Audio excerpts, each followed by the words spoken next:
Hi, what's your name? Carolyn Weaver. Carolyn, good to know you. Good to know you too.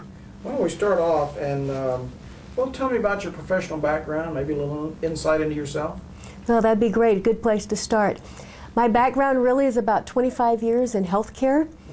And I've gone from everything from working with the clinical aspects as a nurse. I worked with adults, pediatrics, neonatal, and across all types of specialties. I then decided that I needed to figure out how the clinical people could work with the business side, because I really decided that healthcare was becoming a business.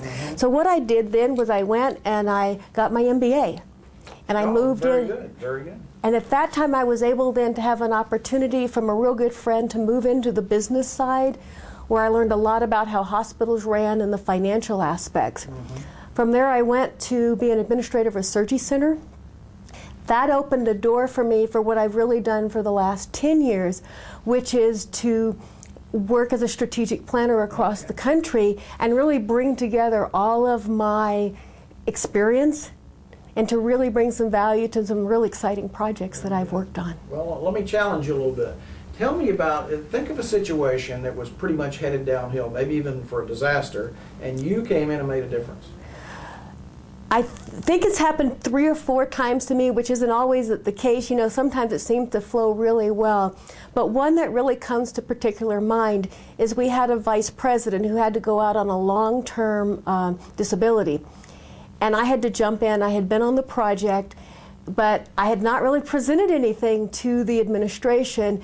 And we were coming up with 3 boards going to meet in one place to make a decision about spending over $40 million, as well as trying to decide, is this the one project that was going to take them into the future and really fund the rest of their mission? Okay. So what I ended up doing was going to this board meeting, and there were about 75 people in the room, and of course you can imagine with 3 different groups of people and agendas. And the administrator who had invited me to speak was just as nervous as he could be in the back of the room. So we presented everything from the data. I really pulled it together from the market numbers to some of the operational things to the strategies. And I said, thank you very much. We answered some questions. And I kind of left the room, if you will, because I said, thank you very much, and we appreciate you being here. So I left the room. And about 5 minutes later, the administrator and the key physician who was leading the project come out and go, that was so great. We were so worried about this because we didn't really know you. We didn't know how you did things. He said, you were perfect. You were kind of the factual presenter to bring us to a decision. There you go. Oh, and by the way, they voted to go forward with everything. Very good. Very good. Very good.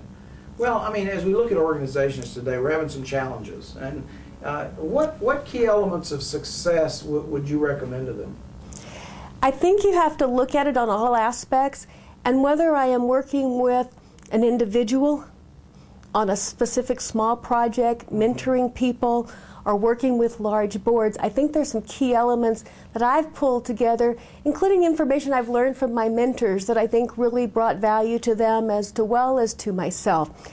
And I think what the elements really were first, whoever the key stakeholder was had to be involved.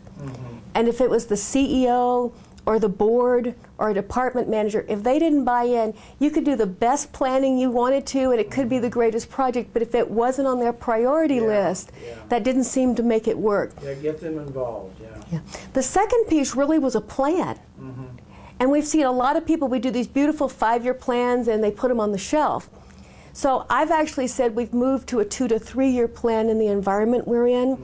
And under that, so your goals and your vision are the same, but under that is 30, 60, 90, and 180-day implementation plans that allow you to take advantage of changes and moves in the market quickly. The third element is for that CEO to appoint one person in charge. I learned that when they look at 2 of us and say, okay, the 2 of you take it, it doesn't seem to get done. But I think there's important efforts of the team to make that happen. What I say, and I guess is really the 4th element, it used to be you could build it and they will come. And today you have to go and get it. It's not the same. You're going to have to invest in whatever you're going to do, whether it be resources or monetary, marketing, those types of things. Exactly. And I guess the ending that I really like to think about is the management philosophy of make it so. Make it so. Yeah. And that's what brings it all together and puts the team and makes it work. Well, you certainly seem like an individual who can make it so. Thank you, Carolyn. I appreciate it. Thank you for your time.